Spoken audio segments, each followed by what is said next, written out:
yan, anak? Dinosaur. Tara. Tinuturo yung... Ayun ang tinuturo. Oh, go sa iba pang dinosaur. Go. Ala, nakasuwad na naman kay Adrian. Flower, anak. Oh, yun yung flower nakita.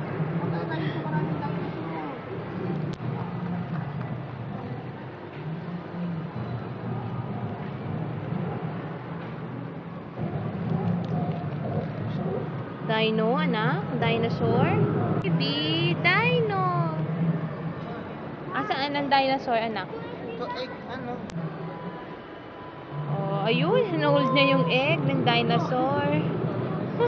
Pumunta agad kay Adrian. Punta natin. Nasilip, pinakahawak naman. Ayan, honey.